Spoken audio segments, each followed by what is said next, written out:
नमस्कार दोस्तों, स्वागत है आपका इस शानदार एमसीक्यू प्रैक्टिस वीडियो में। आज हम देखेंगे मगध साम्राज्य के कुछ और अच्छे क्वेश्चन जो कि प्रीवियस ईयर में आए भी हैं और परीक्षा की दृष्टि से बहुत ही ज़्यादा इम्पोर्टेंट हैं। तो आज हम कुल 25 क्वेश्चंस को देखेंगे और जहाँ पे ज़रूरत पड़ेगा तो उसका हम एक्सप्लेनेशन भी देंगे। तो चलिए शुरू करते हैं। आज का पहला क्वेश्चन है, अजातशत्रु के समय वज्जी संघ को पराजित करने में किस मंत्री ने उसकी सहायता की थी? तो उनके मंत्री का नाम था वर्षकार ने उनकी हेल्प की थी। इसके इसके पीछे कुछ जगह पे कुछ ये कहानी मिलता है, जैसे कि जब अजातशत्रु ने वज्जी संघ जो था वो एकता में था और काफ़ी बड़ा साम्राज्य था। तो अजातशत्रु ने वर्षकार को महात्मा बुद्ध के पास भेजा कि जाके उनसे पता करो कि हम वज्जी संघ को कैसे हरा सकते हैं।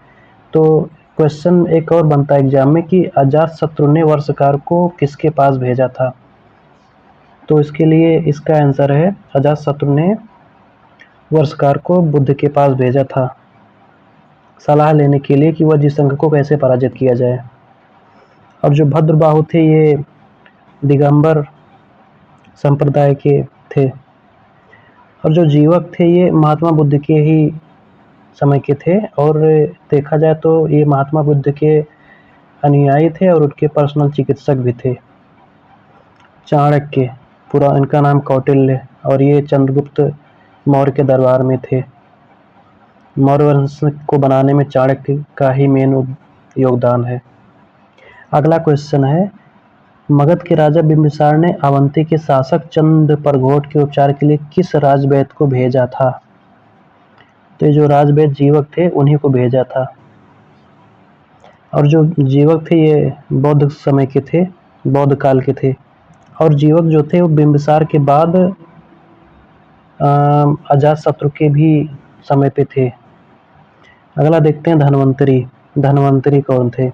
धन्वंतरी को आयुर्वेदिक का प्रवर्तक या फिर जनक माना जाता है। और जो चरक थे, चरक, इनको ये भी चिकित्सा विज्ञान के जनक हैं और इनका जो कुछ भी मिलता है चरक संहिता में मिलता है और इनका एक आयुर्वेदिक ग्रंथ है। और चरक ये कुषाण काल के टाइम के थे, लेकिन कनिष्क से इनका कोई संबंध नहीं था। अगला सुश्रुत हैं। इनका सुश्रुत संहिता में इनका ग्रंथ है, उसमें मिलता है। ये शल्य चिकित्सा या फिर जो आज के टाइम पे जो सर्जरी होता है उसके जनक थे। अगला क्वेश्चन है, वज्जी संघ का प्रमुख राजनीतिक केंद्र या राजधानी कौन सा नगर था? तो इसका सही आंसर वैशाली है। और ये जो वैशाली था ये बुद्ध के टाइम पे बहुत ही शक्तिशाली और बहुत ही बड़ा गणराज्य था। और जो राजगृह था ये इसमें प्रथम बहुत संगीति हुई थी और ये मगध की राजधानी भी थी। अगला क्वेश्चन है, जैन ग्रंथों में मगध के शासक बिंबिसार को किस नाम से संबोधित किया गया है? तो इनको श्रेणिक के नाम से संबोधित किया गया है और इनकी राजधानी, बिंबिसार की राजधानी राजगृह थी और ये बुद्ध के समकालीन थे। नहीं, बुद्ध के नहीं, महावीर के समकालीन थे। अब देखा जाए तो दोनों के समकालीन थे क्योंकि दोनों लोग एक टाइम पे ही साथ में थे, महावीर और महात्मा बुद्ध, तो ये दोनों के समकालीन थे। और जो देवानाम प्रिय है ये अशोक को किसी अभिलेख में अशोक को कहा गया है। और अमित घात बिंदुसार को कहा गया है। और जो कुणिक या कुणिक है ये अजातशत्रु को कहा गया है और ये हर्यक वंश से थे। आपका अगला क्वेश्चन है, अजातशत्रु को काशी पर पूर्ण अधिकार किसके विवाह के बाद प्राप्त हुआ था? तो जब इन्होंने प्रसेनजीत की पुत्री वाजिरा से शादी किया था तब मिला था इनको पूर्ण अधिकार। और जो चेतक थे ये वज्जी संघ का राजा थे और ये लिच्छवी गणराज्य से थे और इनका जैन धर्म में काफ़ी प्रभाव रहा चेतक का। और किसी किताबों में ये चेतक के मामा, ये चेतक जो है ये महावीर, जो भगवान महावीर हैं उनके मामा के रूप में भी चेतक को वर्णित किया गया है। और इनकी पुत्री का नाम चेलना था जो कि मगध के राजा बिंबिसार की वाइफ थी, उनकी पत्नी। जो चंडप्रघोट हैं ये अवंती के राजा थे और इनकी राजधानी उज्जैन, जो जिसको उज्जैनी भी बोलते थे उस टाइम पे, और ये बुद्ध के समकालीन थे। इनकी पुत्री का नाम वासवदत्ता था और जो वत्स के राजा उदयन थे उनके साथ इनकी पुत्री का, मतलब चंडप्रघोट की पुत्री वासवदत्ता का कि उनका विवाह हुआ था। और जो प्रसेनजीत हैं ये कौशलमा जनपद के थे और इनकी राजधानी उस समय श्रावस्ती थी और ये बुद्ध के समकालीन थे और ये इन्होंने बौद्ध धर्म को संरक्षण दिया था और उनके अनुयायी भी थे। इनकी बहन कौशल देवी से बिंदुसार ने शादी की थी और इनकी पुत्री वाजिरा से अजातशत्रु ने, बिंबिसार का जो पुत्र है अजातशत्रु ने शादी की थी। और जो बिंबिसार हैं ये हर्यक वंश के संस्थापक थे। इनकी राजधानी राजगृह थी। ये गौतम बुद्ध और महावीर दोनों के समकालीन थे और ये भी बौद्ध धर्म के संरक्षक थे और इन्होंने अंग को जीत के मगध महाजनपद में मिला लिया था, जिससे इनका और भी ज़्यादा शक्ति का विस्तार हुआ था। अगला क्वेश्चन है, हर्यक वंश के शासकों के लिए पितृहंता शब्द का प्रयोग किया जाने का मुख्य कारण क्या था? क्योंकि इन्होंने अपने पिता की हत्या करके सत्ता हासिल की थी। क्योंकि जो बिंबिसार थे उनके पुत्र अजातशत्रु ने उनको मारा था खुद गद्दी पर बैठने के लिए, और फिर अजातशत्रु के पुत्र उदयन ने अजातशत्रु को मारा था गद्दी पर बैठने के लिए, इसीलिए उनको पितृ हत्या वाला वंश भी कहा जाता है। अगला क्वेश्चन है, प्राचीन भारत में युद्ध के दौरान हाथियों का सबसे बड़े स्तर पर प्रयोग करने वाला राज्य कौन सा माना जाता है? तो इसका सही आंसर है मगध। मगध ने सबसे पहले हाथियों का विशाल रूप से उपयोग किया था युद्ध में। अगला क्वेश्चन है, अजातशत्रु के शासनकाल के समय के किस वर्ष में बुद्ध की मृत्यु हुई थी, महापरिनिर्वाण? तो ये उनके शासनकाल के 8वें वर्ष महापरिनिर्वाण की प्राप्ति हुई थी महात्मा बुद्ध को। अगला क्वेश्चन है, मगध और लिच्छवियों के बीच संघर्ष किस शताब्दी के संबंधित माना जाता है? तो ये 6ठी शताब्दी ईसा पूर्व के आसपास माना जाता है। अगला क्वेश्चन है, अजातशत्रु ने युद्ध में रथ, मूसल और महाशिलाकंटक जैसे उपकरणों का इस्तेमाल किया था, वह कौन सा मगध शासक था? अजातशत्रु इसका आंसर, हालांकि इसमें पहले ही दे दिया है इसने अजातशत्रु। अगला क्वेश्चन है, कौशल नरेश प्रसेनजीत की बहन महाकोशला का विवाह किस मगध शासक के साथ हुआ था? तो इसका सही आंसर है बिंबिसार, हर्यक वंश से थे और इनकी बहन से शादी की थी और इनके पुत्र जो अजातशत्रु हैं उन्होंने प्रसेनजीत की पुत्री से शादी की थी। अजातशत्रु बिंबिसार के पुत्र का नाम है उदयन, अजातशत्रु के पुत्र का नाम है शिशुनाग वंश का संस्थापक। अगला क्वेश्चन, निम्नलिखित चार्ट के अनुसार बिंबिसार के शासनकाल से संबंधित सही अवधि कौन सी है? तो इसकी सही अवधि है 544 से 412 BC। अगला क्वेश्चन है, अजातशत्रु ने वैशाली के लिच्छवियों को जीतने के लिए कितने वर्षों तक का संघर्ष किया था? तो इसका सही आंसर है उन्होंने 16 वर्ष तक संघर्ष किया था, तब जाके जीत पाए थे लिच्छवियों को। अगला क्वेश्चन है, बिंबिसार ने अपनी साम्राज्य विस्तार नीति के अंतर्गत किन राज्यों से वैवाहिक संबंध बनाए थे? तो उन्होंने मद्रखेमा से भी, वैशाली से भी, महाकोशला से भी। इस देखा तो इसका आंसर है उपयुक्त सभी से इन्होंने वैवाहिक संबंध बना के रखे थे। अगला क्वेश्चन है, राजा खारबेल किस प्राचीन राजवंश से संबंधित माने जाते हैं? तो ये चेदी वंश से थे और ये राजा जो खारबेल थे ये कलिंग के राजा थे और इनका वंश तो चेदी वंश था और इनका एक बहुत ही फेमस अभिलेख मिलता है जिसे हाथी गुम्फा अभिलेख कहते हैं, उसी में इनकी काफ़ी जानकारी दी गई है। और जो हाथी गुम्फा अभिलेख था ये उड़ीसा के उदयगिरी में मिला था और जो हाथी गुम्फा अभिलेख है इस अभिलेख की भाषा प्राकृत और ब्राह्मी थी। और ये जो खारबेल थे ये भी जैन धर्म के संरक्षक थे। और शिशुनाग वंश के संस्थापक शिशुनाग थे, नंद वंश के संस्थापक महापद्म नंद थे, हर्यक वंश के संस्थापक बिंदुसार थे।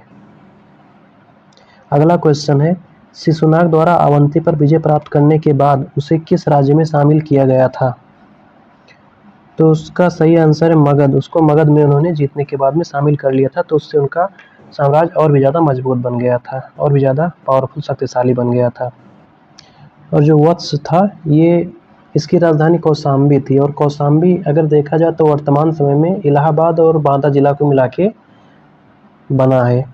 और इसके शासक उदयन थे, और उदयन के साथ में चंडप्रघोट की जो पुत्री थी वासुदत्ता का विवाह हुआ था। और जो कौशल है इसकी राजधानी श्रावस्ती थी, और देखा जाए तो अपना फैजाबाद गोंडा बहराइच का एरिया है जो सरयू नदी के किनारे पे बसा हुआ है। और यहाँ के शासक प्रसेनजित थे, और प्रसेनजित बुद्ध के संरक्षक भी थे। और जो पांचाल है इसकी राजधानी काम्पिल या फिर अहिछत्र थी, और यहाँ के जो शासक थे उनका नाम चुलामी ब्रह्मदत्त था। और ये देखा जाए तो इनका एरिया जो इनका महाजनपद था ये बरेली, बदायूं, फर्रुखाबाद के आसपास के क्षेत्र इसमें शामिल थे। अगला क्वेश्चन है, काकवड़ नामक नाम से इतिहास में किस शासक की पहचान की जाती है? तो काकवड़ को, काला शोक को काकवड़ के नाम से जाना जाता था, और ये शिशुनाग वंश के थे, और इनकी जो राजधानी थी वो उस टाइम पे पाटलिपुत्र थी। और जो नंदीवर्धन थे ये शिशुनाग वंश के थे, और महापद्म नंद ये नंद वंश के संस्थापक थे, और घनानंद भी नंद वंश के ही थे। अगला क्वेश्चन है, द्वितीय बौद्ध संगीति का आयोजन किस शासक के समय पे हुआ था? तो इसको तो हमने कई बार देखा है पिछले भी वीडियो में, बौद्ध वाले में भी। इसका सही आंसर है काला शोक, इसका सही आंसर है। अगला क्वेश्चन है, प्राचीन भारत में नहर बनवाने वाला प्रथम शासक किसे माना जाता है? तो नहर बनाने का जो मेन श्रेय है वो महापद्म नंद को जाता है, नंद वंश के जो संस्थापक थे उनको। और कई पुराणों में इनको सर्वछत्रांतक कहा गया है, या फिर इनको एक राट के नाम से भी जाना जाता है। चंद्रगुप्त मौर्य मौर्य वंश के संस्थापक थे, और खारबेल ये कलिंग के राजा थे, चेदी वंश के थे। और फिर हाथी गुम्फा अभिलेख में इनका वर्णन है ठीक से, अच्छे से। अगला क्वेश्चन है, पाणिनि का किस शासक के साथ मित्रवत संबंध बताया जाता है?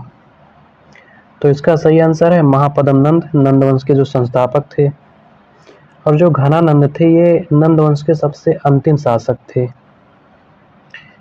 पाणिनि थे ये प्राचीन भारत के एक प्रसिद्ध संस्कृत व्याकरणविद थे। उन्हें भाषा विज्ञान का जनक कहा जाता था। पाणिनि ने एक प्रसिद्ध ग्रंथ अष्टाध्यायी की एक महाग्रंथ है उसकी रचना की थी, और इसका जो भाषा है वो संस्कृत में था। इनकी पहली बहुत ही प्रसिद्ध ग्रंथ है ये। अगला क्वेश्चन है, शिशुनाग ने अपने शासन के दौरान राजधानी के रूप में किस स्थान को चुना था? तो उन्होंने वैशाली को चुना था। और जो वैशाली है बुद्ध के टाइम पे एक शक्तिशाली गणराज्य था, और इसी में द्वितीय बौद्ध संगीति भी हुई थी। अगला क्वेश्चन है, यूनानी लेखकों के विवरण में अग्रमीज और ज्रेंडमीज नाम किस भारतीय राजा के लिए मिलता है? तो इसका सही आंसर है घनानंद, नंद वंश का जो अंतिम शासक थे घनानंद थे, उनके लिए मिलता है। अगला क्वेश्चन है, शिशुनाग वंश के काल में मगध की राजधानी को पुनः पाटलिपुत्र ले जाने का श्रेय किसे दिया जाता है? तो ये काला शोक को दिया जाता है। द्वितीय बौद्ध संगीति काला शोक के ही शासनकाल के समय पे हुआ था। बिंबिसार हर्यक वंश, शिशुनाग वंश, महापद्म नंद नंद वंश के संस्थापक थे। अगला क्वेश्चन है, चंद्रगुप्त मौर्य ने घनानंद के विरुद्ध संघर्ष में किसकी सहायता प्राप्त की थी? तो इन्होंने चाणक्य और प्रवर्तक की सहायता से नंद वंश को हरा के वहाँ पे मौर्य वंश की स्थापना की चंद्रगुप्त मौर्य ने। और जो घनानंद है ये नंद वंश के अंतिम शासक थे। इन्हों को हरा के चाणक्य की मदद से चंद्रगुप्त मौर्य ने मौर्य वंश की स्थापना की। और जो चाणक्य थे इनका नाम विष्णुदित्य या कौटिल्य है। और जो सिकंदर हैं, सिकंदर जो सिकंदर हैं ये मकदूनिया के शासक थे और इनके पिता का नाम फिलिप सेकंड या फिलिप द्वितीय था और इनके गुरु का नाम अरस्तु था। ये 326 ईसा पूर्व में भारत पर आक्रमण किए थे, जिसे हाई डेस्पीज का युद्ध कहते हैं और झेलम नदी के तट पे हुआ था। राजा पोरस के साथ में इनको हुआ था और राजा पोरस हार गए थे। और इसके बाद ये और भी आगे बढ़ रहे थे तो ब्यास नदी के पास से इनकी सेना ने आगे बढ़ने से मना कर दिया, फिर वो वापस चले आए और 300 ईसा पूर्व में इनकी मृत्यु हो गई बेबीलोन में। तो इस क्वेश्चन का सही आंसर ए है, चाणक्य और प्रवर्तक। आज का अगला और अंतिम सवाल है, महापद्म नंद के कलिंग विजय से संबंधित जानकारी किस अभिलेख में प्राप्त होती है? तो इसका सही आंसर है हाथी गुम्फा अभिलेख में ये जानकारी मिलती है इनके विजय से संबंधित। और जो ऐहोल अभिलेख है इसमें जो पुलकेशिन द्वितीय थे उनके विजय के बारे में, उनके सैन्य सेना के या फिर युद्ध नीतियों के बारे में वर्णन है। और इसमें हर्षवर्धन की हार हुई थी, पुलकेशिन द्वितीय की जीत हुई थी। ऐहोल अभिलेख में ही वर्णन है इसका।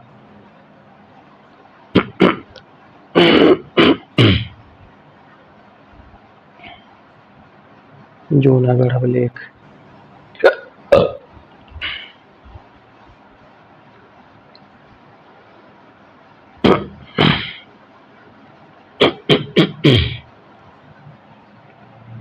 तो जो जूनागढ़ अभिलेख है ये गुजरात में मिला था और जो जूनागढ़ अभिलेख है इसकी भाषा संस्कृत और ब्राह्मी से थी। और अगर देखा जाए तो ये संस्कृत भाषा का सबसे बड़ा अभिलेख है। आज तक में जो भी अभिलेख मिला है जूनागढ़ अभिलेख संस्कृत भाषा में लिखित सबसे बड़ा अभिलेख है। अगला है प्रयाग प्रशस्ति। तो प्रयाग प्रशस्ति ये गुप्त साम्राज्य के इतिहास से संबंधित है और इसको अकबर ने इलाहाबाद किले में ले जाकर के रखवा दिया था, इसलिए इसको इलाहाबाद अभिलेख भी कहते हैं। और इसमें संस्कृत और ब्राह्मी लिपि का प्रयोग हुआ है और साथ साथ चंपू शैली मतलब गद्य और पद्य दोनों का मिक्सअप भी है इसमें। और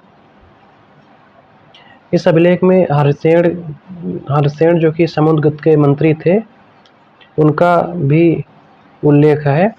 और जो समुद्रगुप्त थे उनको भारत का नेपोलियन कहा जाता है, विंसेंट स्मिथ ने बोला था इसको। और प्रयाग प्रशस्ति में समुद्रगुप्त के युद्ध के और फिर उनके विजयों के बारे में उल्लेख है। और समुद्रगुप्त संगीत प्रेमी भी थे। इसमें क्वेश्चन नंबर 10 में जो रथ मूसल और महाशिला कंटक था ये दिखता कैसे है, थोड़ा इसको चलो देखते हैं AI जनरेटेड फोटो से। तो ऊपर यहाँ पे रथ मूसल है, ये रथ मूसल है और महाशिला कंटक है।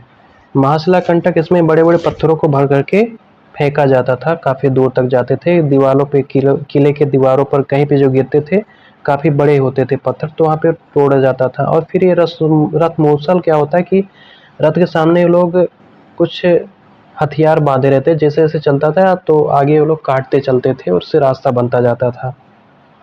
तो हमने आज इस कुछ 25 क्वेश्चन देखे हैं और जो कि इम्पोर्टेंट थे, प्रीवियस ईयर में आए भी थे। तो अगर आपको वीडियो अच्छा लगा हो तो फिर लाइक कर दीजिए, चैनल को सब्सक्राइब कर लीजिए और कमेंट में भी बताना आपके कितने क्वेश्चन सही हुए हैं। फिर मिलते हैं अगले वीडियो में कुछ अच्छे से और शानदार बढ़िया से क्वेश्चन के साथ में।